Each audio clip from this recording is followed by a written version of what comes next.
Hello and welcome to Skills and Automation. My name is Ash and today we are going to talk about dynamic arrays in VBA, which are a powerful tool that is guaranteed to take your programming skills to the next level. There is a bit of learning curve here, but the payoff is definitely worth it. In my experience, if you know dynamic arrays and dictionaries, you can manipulate any dataset any which way you want to. This is outright my favorite topic in VBA, and I'm very excited to talk about it with you. Before we continue further, I want to straight up declare the perspective of this video because that will dictate how we talk about dynamic arrays in this video. So the objective here is to manipulate datasets. We can use arrays and dynamic arrays for other things as well, but our focus is just on Excel datasets. With that in mind, let's do a quick intro to dynamic arrays as I like to think about them. Dynamic arrays are basically virtual tables. Imagine a traditional dataset. It can be a single column table or a multi-column table like the one on the slide. What we are going to do is load this table up into our computer memory. One huge advantage is that it makes looping over data super quick. Dynamic arrays is my own personal line in the sand where one transitions from a beginner to an intermediate level skill set.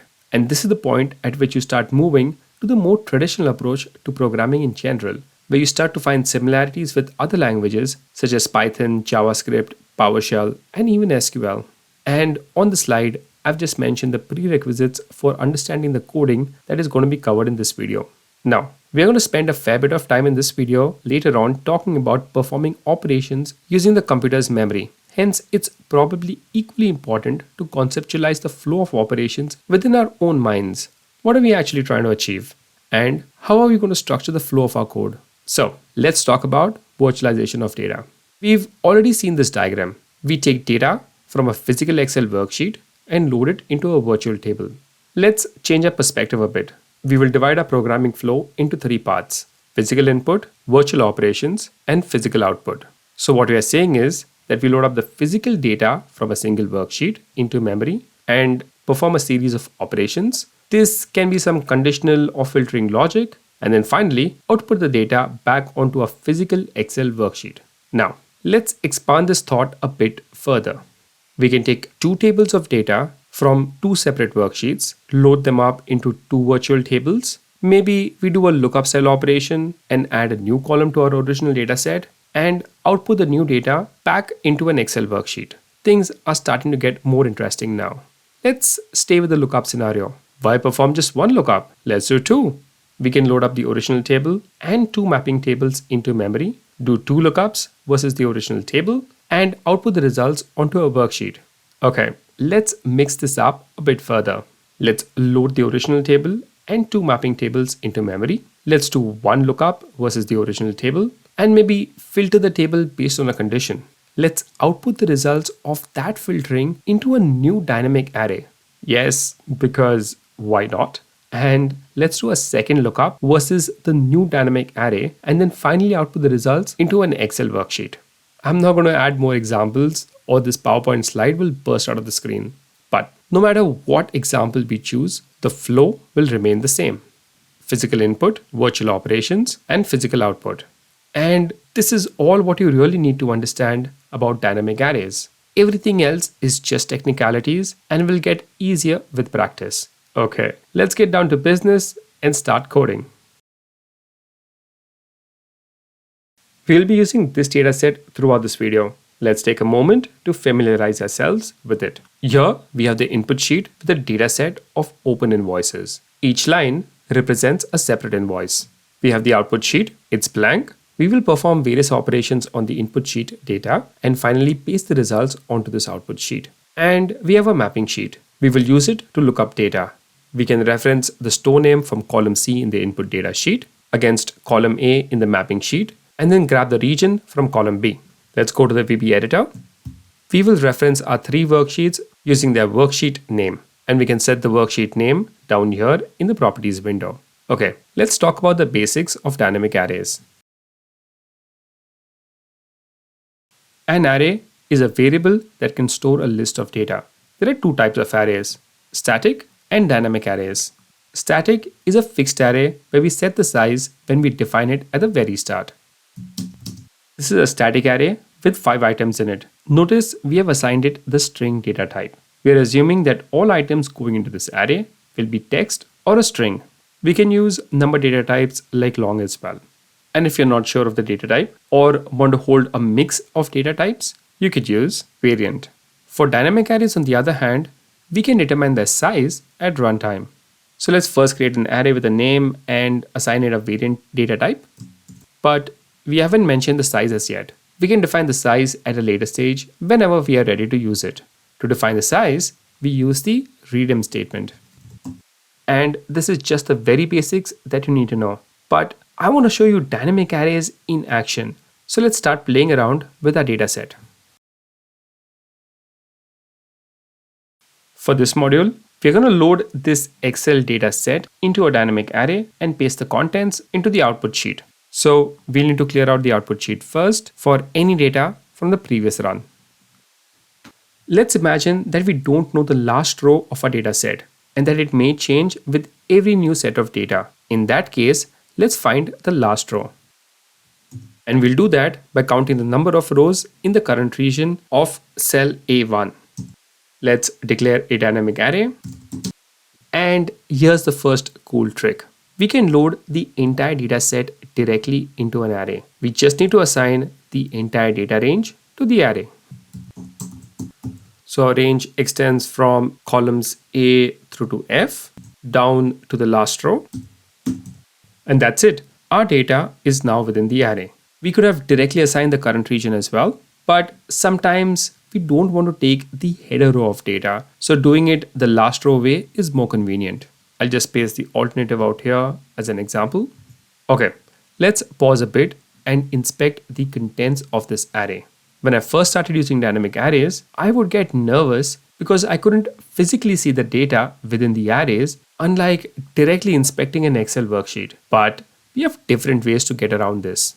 Let's put a code break at the end sub and we'll run our code. The yellow bar indicates that the code is still running. It's just paused at the end sub line, but the array has been loaded up and we can inspect its contents. We'll go to View and select the Locals window. Bring this right up. I'll just adjust this so that it's easier to view. Every variable that we have initialized in our code can be viewed out here. We can see our array down here as well. Notice that the type is variant as we had defined it, and the size has been set for us. The size is 1 through to 20, 1 through to 6. Let's dissect that a bit further. We have just created a two-dimensional array, which makes sense because the data set has two dimensions as well.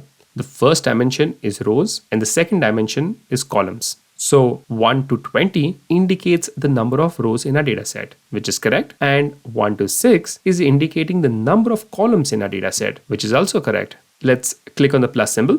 This shows us each element or row which is in our first dimension. Let's click on the plus symbol again. This shows us each element or column within the first row. So our array with the position 1, 1 refers to row 1 and column 1 within our array.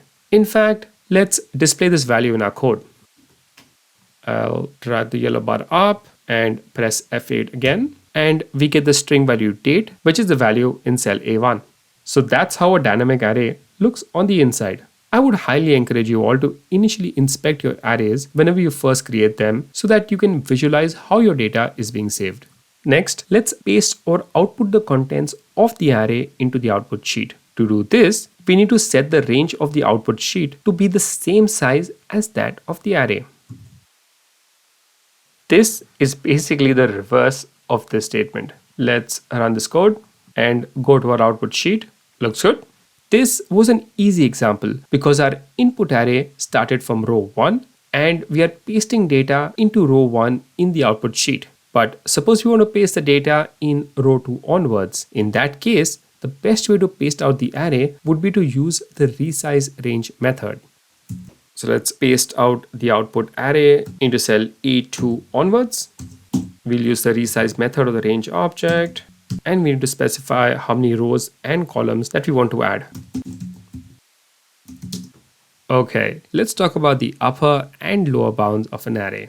So we've already seen the size of the array. It's 1 through 20 and 1 through to 6. This means there are 20 rows in the first dimension. So for the first dimension, the lower bound is 1 and the upper bound is 20.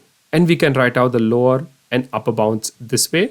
The 1 here signifies that it's the first dimension. Similarly, there are 6 columns in the second dimension. So for the second dimension, the lower bound is 1 and the upper bound is 6. And we can refer to this way. Here the 2 signifies that it's the second dimension. Okay, let's come back to the resize statement. We are basically telling the range to resize by adding 20 more rows from its current position, which is the upper bound of rows in an array, and to add 6 more columns, which is the upper bound of columns in an array. I know this is a complicated formula, but I will just suggest that you familiarize yourself with it, as the workaround to this just has too many steps. Let's clear out the output sheet and run this code just to make sure it's working.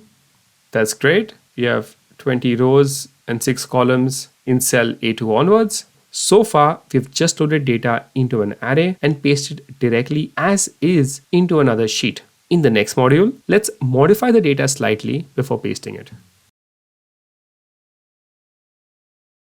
In this module, we're going to load up the data into a dynamic array, and within the array, we'll append the word INV to the invoice number, which is in the second column. Let's do the initial setup first. Clear out the output cells, create a dynamic array, and load the entire data set, which is the current region, and output the contents of the array. We've already seen this code in the previous module. Now we can iterate over the array using a for loop and modify each value in the second column. To do that, let's declare an iteration variable and create the for loop. We will loop from the first row in the array to the last row, and these are just the lower and the upper bounds. To change the value in the second column, we need to access it first. So let's go R. We are iterating over the rows. So the iteration variable will represent the rows, comma, and we want to access the second column. So we'll go 2.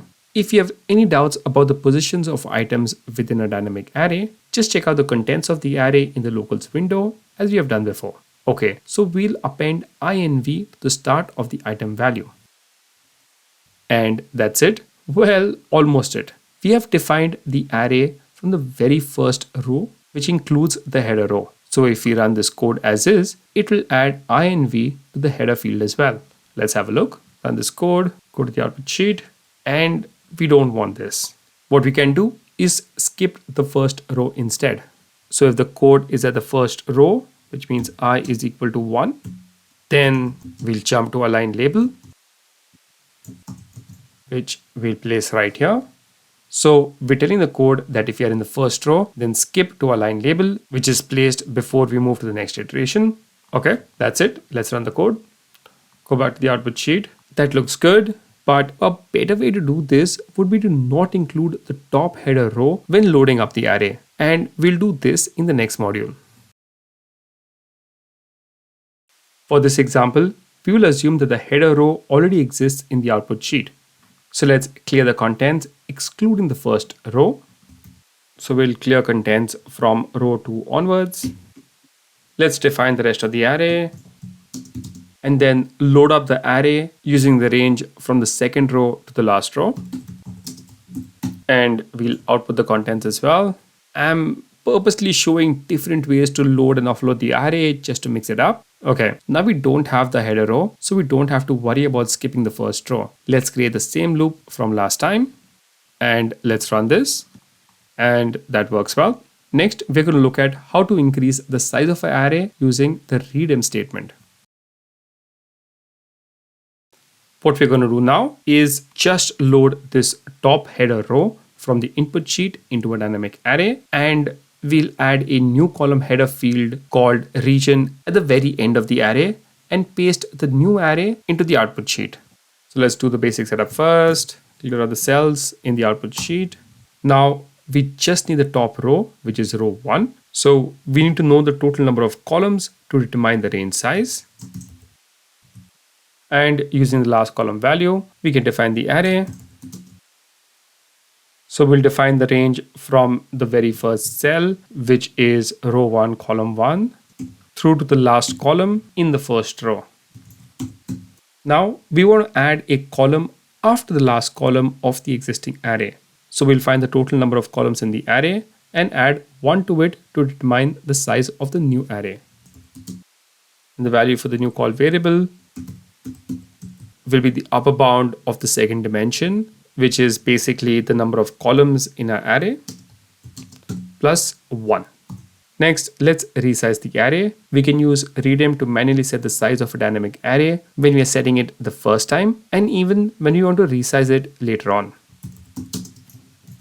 Number of rows remain the same, but we're just adding one extra column. Let's assign the value region to the last column, which is our new header. And finally, we'll output the contents of this array onto the output sheet using the range resize method. Cool. Let's run this. Go to the output sheet. Something doesn't look right here. The new column value is showing up in the correct location, but where are the original column headers gone? The answer lies in the readm statement. Readm on its own resets the array, including the original contents. If you want to keep the original contents, we need to add the word preserve in front of it. And that should work now. Let's run the code. Perfect. Next, we're going to use dynamic arrays to do a lookup style operation. We have our store name here in column 3. Every store belongs to a region as defined in the mapping worksheet. What we are going to do is add a new column to the array where we look up the store name versus the mapping sheet and grab the corresponding region. Going forward, we'll only perform the operations on the body of the data. So let's just use this sub that we had created in the previous module. This will populate our header row for us. And remember, we had already added the region column header in the last column. Next, let's load up the array. Note, we are taking the range up to column G. Now our dataset only runs until column F, but I've extended to include column G as well, which is blank at the moment, and which is where the region values are going to go. This is a hack that I use all the time. I could load the original range as is into an array and then resize it later to include the region column, but that's too much effort. So I'm just going to take the easy way out. Next, let's load the contents of the mapping sheet into an array as well. Remember this slide that we had looked at earlier? Yes, we're going to perform this operation right now. So we'll find the last row for our mapping data set, define an array to hold the mapping data, and load the data into a map array. We can define two iteration variables.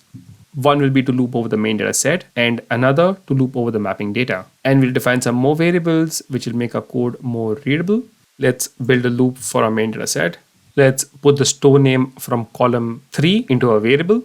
If you're familiar with nested for loops, then the next part will be just an extension of that same concept. We will loop over the mapping data set and find the same store name value. So this is our inner for loop. Let's put the mapping store name into a variable. So the logic is that if the current store name from our main data set matches a store name that we are looping over within the mapping data, then we'll stop there and grab the corresponding region from the second column.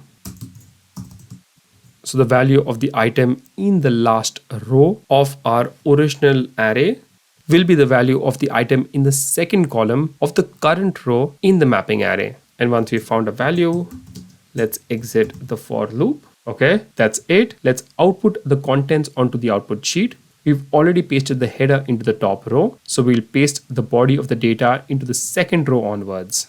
Let's run this code. Go to the output sheet, and we have the region lookup values in our last column. We have begun to do some real heavy lifting here. We have one more challenge to conquer. Next, we will check out how to dynamically populate a new array based on our initial invoice data array. This will be a toughest challenge yet, but I promise that it will be a satisfying, mind-bending puzzle. Our task is to load this initial data into a dynamic array, and then we'll create a new dynamic array based on our initial array, but the new array will only contain data relating to the store Hi-Fi Manly Park. So we're basically going to filter our data on one store and output just these results. We will assume that the header row is already present. Load up the initial array. Let's assign a variable for the output array where we are going to store data related to just one store. So this is the output array. Let's initially resize this array to include just one row. Now, just taking that statement at face value would mean that we create an array with one row in the first dimension and 6 rows in the second dimension, something like this. But here's the problem. As we iterate over the initial data set, we plan to keep increasing the size of the output array whenever the store name matches Hi-Fi Manly Park. And we'll use the read and preserve statement because we want to keep the original contents as we add new data. But preserve only works in the last dimension. So the number of rows needs to be fixed and we will need to add columns. What this means is we have to save data in a transposed state. So our output array is going to look like this. And to visualize this tabular data set, I've created one slide. So I hope this helps you visualize how we plan to store data into the output array. Just note, we're not actually storing the column headers. I've just included them to help you relate to these values out here. I will highly recommend you to keep checking the locals window, especially when you're starting out with dynamic arrays. And once we have finished our loop, we will transpose this array as we output it so that it is in the right order in the Excel sheet. So the final form is going to look normal. Let's define two iteration variables and we'll add one more counter variable to help us increment the size of the output array. Let's set this variable to equal to 0 and let's begin the loop for the main data set. So if the stored name in the third column equals to Hi-Fi Manly Park, then we'll load the entire row into our output array. Before we do that, we'll increase the counter variable by 1. This indicates the number of columns that we want to resize our output array to. And in the first iteration, the counter variable will be 1. Let's resize the array. The first dimension remains constant. And the second dimension will resize to the value of the array counter variable. So what we are saying is that our rows remain constant. We'll just be adding columns. Now, let's load the contents of the current row of data into the current column of the output array. We will loop over the current row from column 1 to the last column. And we'll use our iteration variable k. To the last column is basically the upper bound of the second dimension. And here's where I want you to place close attention. Let's assign the current item in row I for the current column k as we iterate from column 1 to the last column. So this is the value of the current cell as we iterate from the left to the rightmost column in the current row, and we'll assign it to the current item in the output array. Remember, the output array is transposed. So the current row is k and the current column is the current value of the counter variable. Phew, that was a tough one. All that remains now is to output the contents into the output sheet. We will use range resize. Notice, unlike the previous times, we are placing the second dimension first because this array is transposed. And we are going to set the range to equal to the transposed version of our output array. To do that, we can simply use the Excel transpose function. Do that on a different line. So we'll choose the transpose function. And what are we transposing? Well, just the output array. Okay, that should work. Let's play this. Go to our output sheet. Fantastic.